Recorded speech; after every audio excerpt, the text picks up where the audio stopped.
Hello, welcome back to Morning Tarot, and today is the third day in the Major Arcana series, which is going to be the final section of my tarot series. If you're interested in seeing any videos about the Minor Arcana, there is a playlist on my main page called Morning Tarot. You can click in there and have a look through, and there's a description for each video telling you which cards are being covered where, so you can find one specific card if you're looking for something.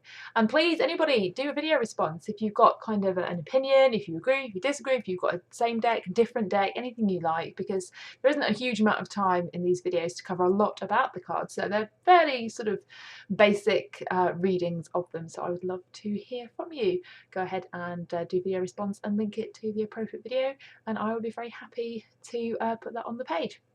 Okay, so today we're looking at the 6, 7 and 8 in the Major Arcana series, and that is the Lovers, the Chariot and Strength. So these are three really lovely cards. There's so much to say about all of them, and we'll get started with the Lovers. Okay, so the Lovers card, number one, obvious meaning. There's a lot of love in this card. You see this card and talking about relationships and spreads, then you're probably looking at a good relationship, a successful relationship, the start of a relationship, etc. It can also mean not necessarily a romantic relationship. We've been talking about relationships of all kinds: business relationships, personal relationships, romantic relationships, family relationships. It's very much a card of people coming together and a card of communication.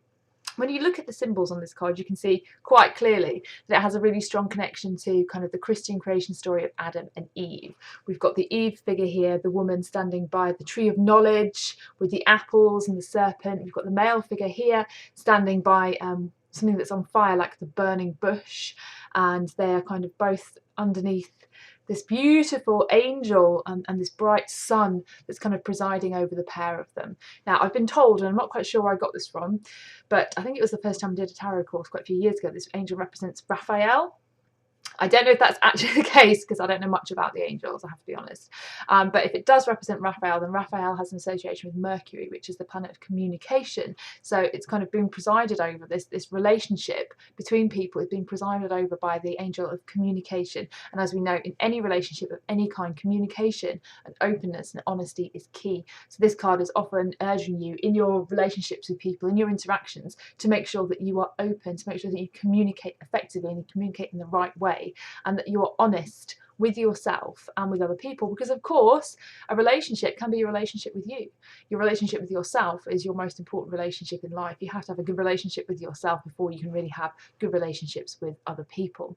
Now, behind the angel here we have this bright sun, and the sun represents like this warmth, this light, this positivity, this goodness. So the whole kind of card itself is presided over by this enormous positivity, this wonderful sun energy, this sort of shining on this. So it's very favourable indeed. If you're looking at any kind of relationship with this card, then you're looking at something that has a real kind of favourable aspect to it. Talking about the idea of communication and how important it is to communicate effectively in a relationship and to speak your truth, you've actually got the figures here being completely naked, and I think that that represents the importance of taking that risk sometimes, especially in a personal relationship where you have to risk letting someone know the real you. There's no point in dressing things up. There's no point in trying to hide behind masks or trying to hide who you are. If you're in a relationship and you feel that you are hiding the person that you are and you can't really truly be yourself, that you're trying to be someone's ideal, or you're trying to hide you're crazy or anything like that, then this card will be encouraging you not to do that, to sort of take those masks down and to be yourself. Because if you can't truly be yourself, especially in a romantic relationship or in a personal relationship, then you're never really going to be happy. You know, someone has to love you for who you are completely, and you need to have that courage to be open like that, to sort of take your clothes off and let people see you with all your wobbly bits, metaphorically obviously. I'm not saying that you should go into work and take your clothes off in front of your boss. Probably won't go down too well, depending on where you work. Anyway, the other thing that I think ties in this idea of needing to sort of have that courage to let somebody know who you are inside and to really communicate and to have that openness in a relationship is the fact that we have this symbol here of the tree of knowledge, and the apples are on the tree. So it's almost like inviting you, do you dare to do what Eve did? Do you dare to take the apple and to take a bite? Do you actually dare to let somebody have that knowledge about you? Do you dare to know somebody else in that kind of way? Are you ready to do that? Because it can feel like a risk, but there are wonderful things, you know, there's a wonderful life to be had, because sometimes you have to take that risk, and you've got to be brave, and you've got to be who you are inside your relationship. I think there's a real kind of idea of balance as well in this card. We've got kind of the male figure here, the Adam figure, looking at Eve. We've got Eve looking up at the angel, and the angel looking out towards us. There's kind of idea of kind of emotions and physical aspects to relationships, and earth and grounding in relationships, and also kind of that kind of spiritual aspects and ideas, and kind of a meeting of minds as well as a meeting of bodies is very important, especially if we're talking about an actual intimate relationship between people. The other thing that I think that shows this immense communication in relationships is the fact that he's standing by what symbolises the burning bush, which is literally, I believe, in Christian sort of mythology, God actually speaking through the burning bush against this idea of communication with the divine within. So this as well, especially if you're looking at a card where this is not necessarily about a personal relationship with somebody else, but it can be about a personal relationship with you, your relationship with yourself. This is a card that's encouraging you to, one, be honest with yourself. Are you happy? What do you love? Who do you love? Why do you love them? Why do they love you? Do you love yourself? You know, question all these things, look for the answers. And it's telling you to communicate with your higher self as well, to communicate with your inner self, with the child inside, and with kind of your knowledge of who you are. You really need to work sometimes when you have this card in the spirit with that connection with yourself, and to kind of remember that you are divine as a person. I would say that in general, when you see this card, it's going to be favourable in relationship of any kind. It's bringing people together. It's often bringing together opposites as well, male and female, masculine and feminine, different kinds of people coming together in a union and partnership that is very much going to be one that can create success and a really positive outcome. Sometimes you might have this feeling almost like something is written in the stars, like it's ordained, like it's been presided over by an angel. It's a sort of a feeling of almost like fate can come with this card. Next up is the Chariot. Now, when you're looking at the Chariot, you're looking at somebody in this sort of pose and this aspect of great victory. This is going to represent, for example, the kind of person who is quite a showman, who likes the spotlight or is comfortable in the spotlight. And if they're not comfortable in the spotlight, they're very good at not showing that, because when you see the Chariot come out into a spread, you're looking at a situation where all eyes are on you. The Chariot is a flashy card. It's designed here, if you look at the sort of the rich cloths above and the clothing, the whole thing is there. It's for display, it's to draw the eye. So you're in a situation, you're looking at a situation here where people are going to draw a lot of attention, they're going to draw a lot of notice, and they really have to be able to stand up, shoulders back, head up, and be proud, and, you know, kind of enjoy that attention, or realize that they deserve that kind of attention. It's the positive attention that comes to them. There's an element of that showmanship aspect in there as well. So you might be looking at the kind of personality that, you know, can put on a show, and that will possibly even be seeing an aspect of like fame almost, or notoriety, hopefully for good reasons, not for negative reasons. He's got this cloth in the background that's covered in stars. He's got this kind of star-like crown upon his head. So there is that idea of stardom in a lot of ways. It doesn't have to necessarily be famous because you're on TV or something, but recognition for something that you've done, where people will kind of know that you are the person behind the success of a project, for example, and people will look up to you. People might see this situation, they see the Chariot, and they see somebody that they want to be like, they see someone that they want to emulate. So there's often a responsibility as well, if you're seeing the Chariot, that you've got to remember that people will see your successes, or people look up to you, and so you have a responsibility to them. You might be an advocate for someone, you might be a spokesperson, so choose your words carefully, and remember that eyes are on you, and that you have the opportunity when you see the Chariot card to affect people around you in a really positive way. Lead by example, and this is very much a card of kind of leading. It's a leadership card, and I think it does talk about leading by example. Now the Chariot itself as a kind of a mode of or transportation, if you sort of think about gladiators and arenas, is actually very difficult to master, to use. When you're actually driving a chariot, you're moving at great speed, you're keeping your horses, or in this case sphinxes, under control, you're steering, and there's an awful lot of balance that goes into the movement of the chariot. It's only on 2 wheels, so even though it might look, and this person might be making their situation look effortless, it actually takes a great deal of skill. So this is somebody who has developed and cultivated a lot of skills and a lot of knowledge to be able to do this. So you might be looking at this card and thinking, you know, there's somebody in my life and it just looks so easy. Why is everything so easy for them? You're not actually seeing the amount of skill and focus and energy that goes into that. Or similarly, that might be for you. People might just think that things come so easily to you. Success has been so easy for you, and it probably hasn't been, but you just mastered the art of doing things in an effortless way, of really putting in the work to develop the skills.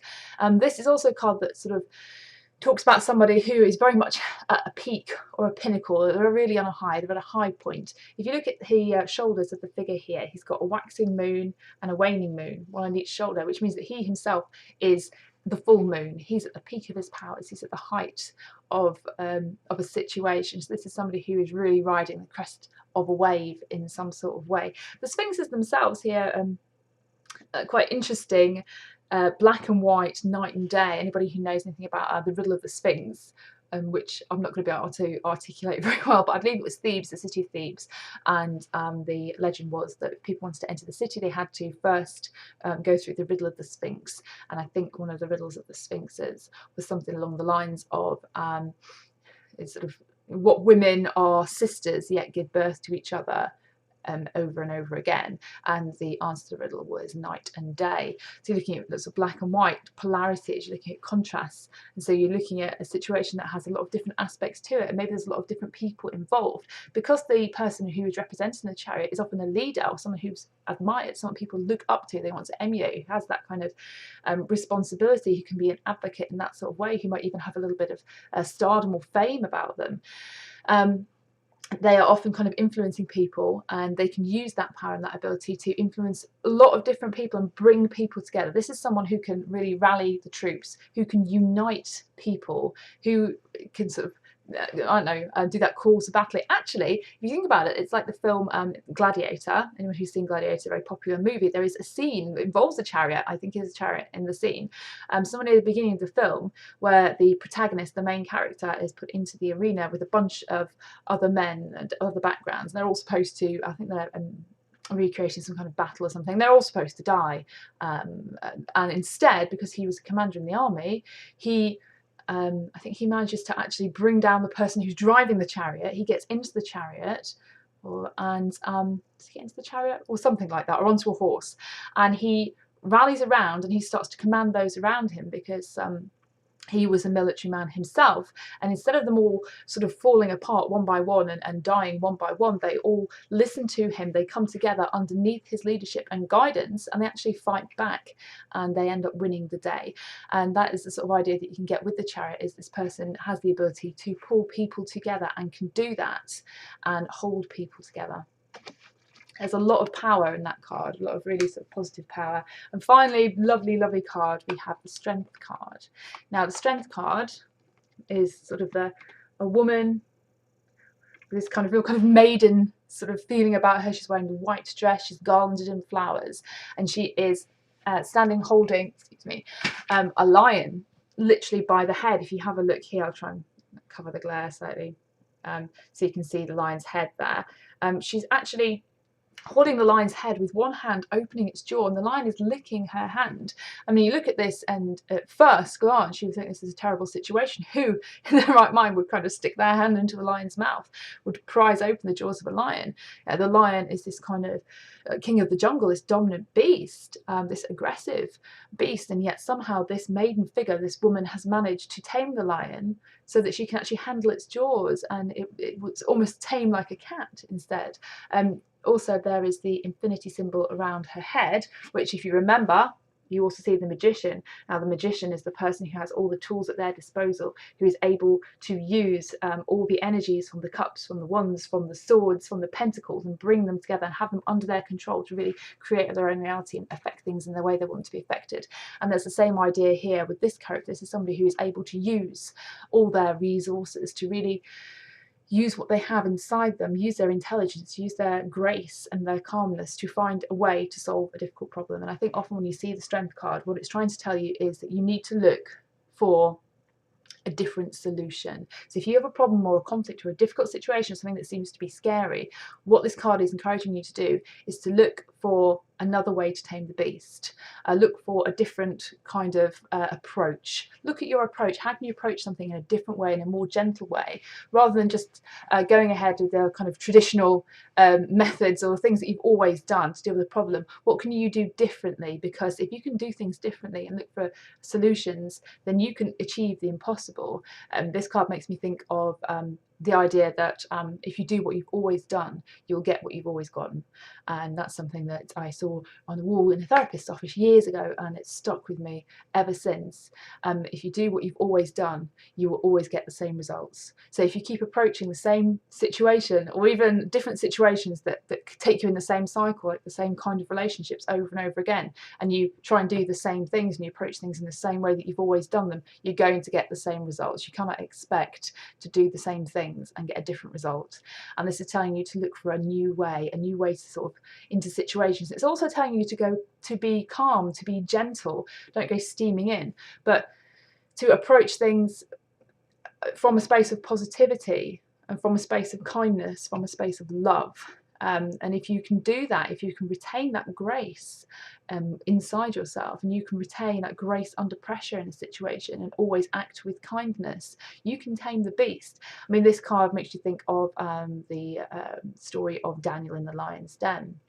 Daniel takes the thorn out of the paw of the lion, and then later when he's thrown into the arena, the lion refuses to kill him because he remembers his kindness. And there's that idea about this card as well. Actually, my favourite sort of story, and I do often associate either a person or a personality, something that's happened in my life, or a story or a tale with a card, because that helps me to understand and to remember the meaning about the card, and it gives me instant access to the feeling. And the thing that I attach the most to this card is the story of Scheherazade and the 1001 Nights. If anyone who doesn't know much about that, very briefly, it's a story about, I think it was the King of Persia. It's a fiction, and it's extremely old story. And the King of Persia married a new woman every day. He spent one night with her, and then he murdered her the next day, and he would take a new wife every single day. And Scheherazade was the daughter, I think, of the vizier, of the wise man, and she volunteered to be the next wife. And every night when they would go to bed, she would start to tell a story, and she would tell a tale that was so entrancing, so exciting, so kind of magical and wonderful. And as she built the tale and she told the tale, she would make it extend so that by the time it got to morning, she hadn't finished. She'd left it at a crucial point, and the king couldn't bear to kill her, because then he wouldn't get to hear what happened in the story. So she would live one more day, and then the next night she would finish that story and she would blend it into the next story, and she would leave it on a cliffhanger the next morning. Again, the king couldn't bear to kill her because he had to know what happened. And she did this for 1001 nights.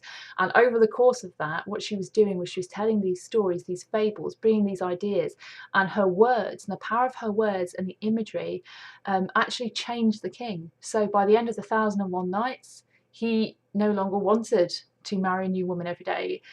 He stayed married to Scheherazade. It changed him when she used her words and she used the power of story and image gently, over time, gently. She actually changed who he was. She tamed the beast. He went from the lion who was tearing the throats out of a new woman every day to being the lion who would be happy to have his head held and his jaw opened. So look for a new way to tame the beast. Hope you enjoyed those, and have a really lovely day today, and I will talk to you again tomorrow. Bye bye.